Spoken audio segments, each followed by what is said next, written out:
بسم اللہ والحمد للہ والصلاة والسلام علی رسول اللہ۔ تاریخ امت مسلمہ، مصنف مولانا محمد اسماعیل ریحان، استاذ تاریخ اسلام، جامعۃ الرشید۔ قسط نمبر 39، سیرت مصطفیٰ صلی اللہ علیہ وسلم کا پیغام۔ مفکر اسلام حضرت مولانا سید ابو الحسن علی ندوی رحمہ اللہ لکھتے ہیں، اگر مسلمان صرف تجارت کے لیے پیدا کیے جا رہے تھے تو مکہ کے ان تاجروں کو جو شام و یمن کا تجارتی سفر کیا کرتے تھے اور مدینہ کے ان بڑے یہودیوں سوداگروں کو یہ پوچھنے کا حق تھا کہ اس خدمت کے لیے ایک نئی امت کیوں پیدا کی جا رہی ہے۔ اگر زراعت مقصود تھی تو مدینہ اور خیبر کے، طائف اور نجد کے، شام، یمن اور عراق کے کاشتکاروں اور زراعت پیشہ آبادی کو یہ پوچھنے کا حق تھا کہ کاشتکاری اور زراعت میں ہم محنت و کوشش کا کون سا دقیقہ اٹھا رکھتے ہیں کہ جس کے لیے ایک نئی امت کی بعثت ہو رہی ہے۔ اگر دنیا کی چلتی ہوئی مشینری میں صرف فٹ ہونا تھا اور حکومتوں کے نظم و نسق اور دفتری کاروبار کو معاوضہ لے کر چلانا تھا تو روم ایران کے کار پردازان سلطنت کو یہ کہنے کا حق تھا کہ اس فرض کی انجام دہی کے لیے ہم بہت ہیں اور ہمارے بہت سے بھائی بے روزگار ہیں، اس کے لیے نئے امیدواروں کی کیا ضرورت ہے۔ لیکن در حقیقت مسلمان بالکل ہی ایک نئے اور ایسے کام کے لیے پیدا کیے جا رہے تھے جو دنیا میں نہ کوئی اور انجام دے رہا تھا اور نہ دے سکتا تھا، اور اس کے لیے ایک نئی امت ہی کی بعثت کی ضرورت تھی۔ چنانچہ فرمایا، تم بہترین امت ہو جو لوگوں کے لیے پیدا کی گئی، بھلائی کا حکم دیتے اور برائی سے روکتے ہو اور اللہ پر ایمان لاتے ہو۔ اسی مقصد کی خاطر لوگ وطن سے بے وطن ہوئے، اپنے کاروبار کو نقصان پہنچایا، اپنی عمر بھر کا اندوختہ لوٹایا، اپنی جمی جمائی تجارتوں پر پانی پھیرا، اپنی کھیتی باڑی اور باغات کو ویران کیا، اپنے عیش و تنعم کو خیر بات کہا، دنیا کی تمام کامیابیوں اور خوشحالیوں سے آنکھیں بند کر لی اور زرعی موقع کھو دیے، پانی کی طرح اپنا خون بہایا اور اپنے بچوں کو یتیم اور اپنی عورتوں کو بیوہ کیا۔ آج مسلمان جن مقاصد و مشاغل پر قانع نظر آتے ہیں، ان کے لیے اس ہنگامہ آرائی اور اس محشر خیزی کی ضرورت نہیں تھی۔ اس کے حصول کا راستہ تو بالکل بے خطر اور ہموار تھا۔ اگر مسلمان کو اسی سطح پر آ جانا تھا جس پر زمانہ بعثت کی تمام کافر قومیں تھیں اور اس وقت بھی دنیا کی تمام غیر مسلم آبادی ہے، اور اگر اسے زندگی کے انہی مشاغل میں منہمک اور سرتاپا غرق ہو جانا تھا جن میں اہل مغرب اور رومی و ایرانی ڈوبے ہوئے تھے، اور انہی کامیابیوں کو اپنا انتہائی زندگی بنانا تھا جن کو ان کے پیغمبر صلی اللہ علیہ وسلم اس کے بہترین موقع پر رد کر چکے تھے، تو یہ اسلام کی ابتدائی تاریخ پر پانی پھیر دینے کے مترادف ہے، اور اس بات کا اعلان ہے کہ انسانوں کا وہ بیش قیمت خون جو بدر و حنین و احزاب اور قادسیہ و یرموک میں بہایا گیا، بے ضرورت بہایا گیا۔ آج اگر سرداران قریش کو کچھ بولنے کی طاقت ہو تو وہ مسلمانوں کو خطاب کر کے یہ کہہ سکتے ہیں کہ تم جن چیزوں کے پیچھے سرگرداں ہو اور جن چیزوں کو تم نے اپنا حاصل زندگی سمجھ رکھا ہے، انہی چیزوں کو ہم گناہ گاروں نے تمہارے پیغمبر علیہ الصلاۃ والسلام کے سامنے پیش کیا تھا۔ وہ تمام چیزیں خون کا ایک قطرہ بہائے بغیر حاصل ہو سکتی تھیں، تو کیا ساری جد و جہد کا حاصل اور ان تمام قربانیوں کی قیمت وہ طرز زندگی ہے جس کو تم نے اختیار کیا ہے، اور کیا ان کاوشوں کا بدلہ زندگی و اخلاق کی وہی سطح ہے جس پر تم نے قناعت کر لی ہے؟ اگر ان سرداران قریش میں سے جو اسلام کے حریف تھے کسی کو یہ جرح کرنے کا موقع ملے تو آج ہمارا کوئی بڑے سے بڑا لائق وکیل بھی اس کا تشفی بخش جواب نہیں دے سکتا، اور امت کے لیے اس پر شرمندہ ہونے کے سوا کوئی چارہ نہیں۔ رسول اللہ صلی اللہ علیہ وسلم کو مسلمانوں کے متعلق یہ خطرہ تھا کہ وہ دنیا میں پڑھ کر اپنا اصل مقصد نہ بھول جائیں اور دنیا کی عام سطح پر نہ آ جائیں۔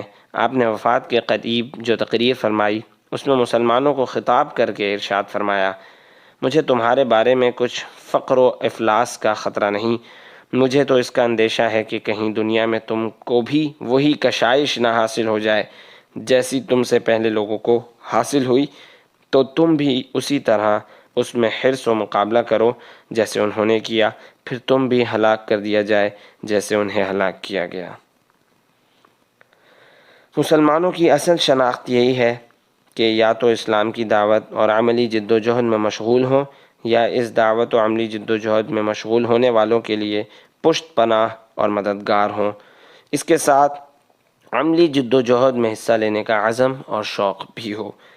مطمئن شہری اور محض کاروباری زندگی اسلامی زندگی نہیں، اور کسی طرح بھی یہ ایک مسلمان کا مقصود حیات نہیں ہو سکتا۔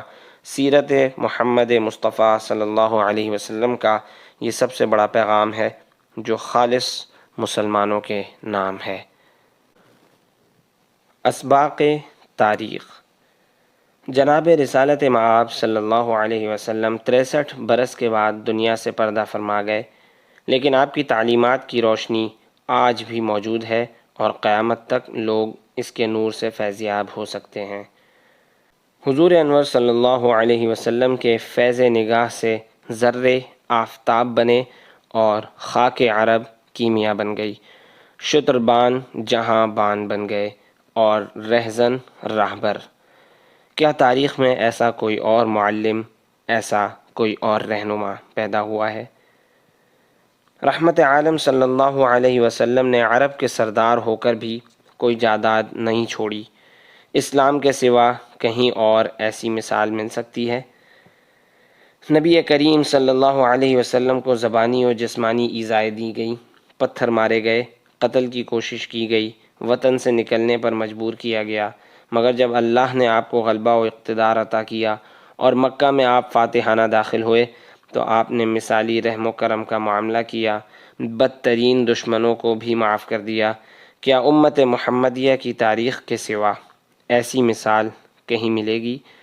اور کیا ہم کافر دشمنوں کو نہیں بلکہ اپنے کلمہ گو مخالفین سے بھی ایسی نرمی کا سلوک کرنے کے لیے تیار ہیں؟ اگر نہیں تو ہم کس منہ سے اس ہادی عالم صلی اللہ علیہ وسلم کے پیروکار کہلاتے ہیں؟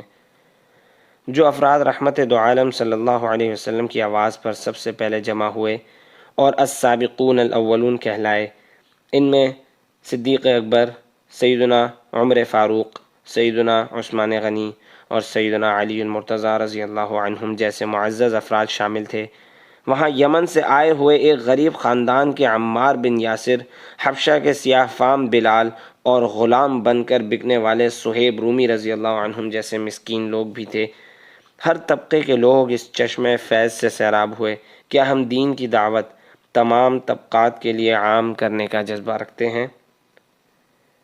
جناب رسول اللہ صلی اللہ علیہ وسلم نے بندوں کا ٹوٹا ہوا رشتہ اللہ سے جوڑ دیا۔ آج ہم حضور صلی اللہ علیہ وسلم کے امتی ہو کر بھی اس رشتے کو کیوں توڑے ہوئے ہیں؟ حضرت محمد رسول اللہ صلی اللہ علیہ وسلم نے ایمان و صداقت کا پرچم اٹھایا اور خیر و سعادت کے بیج بوئے۔ آج ہم شر و فساد اور ظلم و بے حیائی کے خوگر کیوں ہیں؟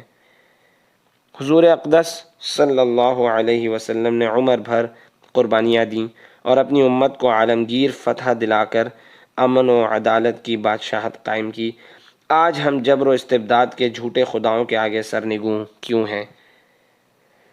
حضور اکرم صلی اللہ علیہ وسلم نے ہمیں جو کچھ دیا تھا، کہ آج ہم اپنی بدعمالیوں کے سبب وہ سب کچھ کھو نہیں چکے ہیں؟ اگر ایسا ہے تو اسے واپس پانے کی فکر کیوں نہیں؟ کیا ہماری گمراہانہ زندگی اور ہمارے سیاہ کرتوتوں سے اس محسن انسانیت کی عزت پر حرف نہیں آ رہا؟ ہم اپنی زندگیوں کو کب بدلیں گے؟ ہماری دینی حالت اس قدر گری ہوئی کیوں ہے؟ ہم حضور اقدس صلی اللہ علیہ وسلم کی لائی ہوئی شریعت سے ایسے بے پرواہ کیوں ہیں؟ ہم نماز کے عادی کیوں نہیں؟ ہم زکوٰۃ اور صدقات اور خیرات میں بخل کیوں کرتے ہیں؟ وہ پرہیزگاری اور وہ اتباع سنت کا جذبہ کہاں گیا جو کبھی امت مسلمہ کے بچوں تک کا ترہ امتیاز تھا؟ ہم حرام و حلال میں فرق کیوں نہیں کرتے؟ شبہے کی چیزوں سے کیوں نہیں بچتے؟ ہماری زندگی حضور اقدس صلی اللہ علیہ وسلم کے سچے جانثاروں یعنی صحابہ اکرام کی زندگیوں سے ملتی جلتی کیوں نہیں؟ سیرت النبی کے ہر ورق کا مطالعہ بتا رہا ہے کہ سچا دین کیا تھا، سچے مسلمان کیسے تھے، اسلام کو کیسی جانکاہ قربانیاں دے کر پھیلایا گیا۔ ان اوراق سے ثابت ہوتا ہے کہ آج ہمارے عشق و محبت کے دعوے فقط نمائشی ہیں۔ ہمارا منہ سے خود کو نبی کا غلام کہنا اور اپنے لیے جنت کا ٹکٹ پکا سمجھنا محض ایک نفسانی فریب ہے جس میں ہم نے خود کو مبتلا کر رکھا ہے۔ اللہ نے ہماری بدعمالیوں سے خفا ہو کر اپنی نعمتیں ہم سے چھین لی ہیں۔ ہم آزاد سے غلام، مالک سے مملوک اور خوشحال سے بدحال بن چکے ہیں۔ ارشاد نبوی تھا کہ ایک مسلمان کے ناحق مارے جانے کے مقابلے میں اللہ کے نزدیک تمام دنیا کا مٹ جانا زیادہ آسان ہے۔ مگر ہمارے معاشرے میں آج انسانی جان کی کیا قیمت ہے؟ کیا مسلم معاشرہ ایسا ہوتا ہے؟ حضور رحمت عالم صلی اللہ علیہ وسلم نے ہمیں رنگ و نسل، زبان اور قومیت کے نام پر تعصب روا رکھنے کی اجازت نہیں دی، محبت اور ہمدردی کا پیغام عام کیا تھا، مگر آج ہمارے مزاج پر ہر قسم کا تعصب پورے زور و شور سے حاوی ہے۔ آخر کیوں؟ سیرت یا تاریخ کا مطالعہ سب اپنے محاسبے کے لیے ہونا چاہیے۔ کیا ہم اپنے محاسبے کے لیے تیار ہیں؟ ہادی برحق صلی اللہ علیہ وسلم کی زندگی قیامت تک آنے والے انسانوں کے لیے مشعل راہ ہے۔ آپ کی محبت کائنات کا سب سے قیمتی اثاثہ ہے۔ لازم ہے کہ ہم رسول پاک صلی اللہ علیہ وسلم کی محبت میں ڈوب کر ایک اچھے اور سچے مسلمان کی سی زندگی گزاریں اور تعمیر امت مسلمہ کے لیے خود کو وقف کر دیں۔ بقول جناب خالد اقبال تائب، دیوانگی شوق بڑھا کر تو دیکھیے، الفت میں ان کی خود کو مٹا کر تو دیکھیے، کھل جائے باب رحمت حق آپ کے لیے، حب نبی کو دل میں بسا کر تو دیکھیے۔ تو دوستوں، اگر آپ نے ابھی تک چینل سبسکرائب نہیں کیا تو ابھی چینل کو سبسکرائب کیجئے، اور ہاں، اگر آپ کو ویڈیو پسند آئی تو لائک اور کمنٹ کرنا نہ بھولیے گا۔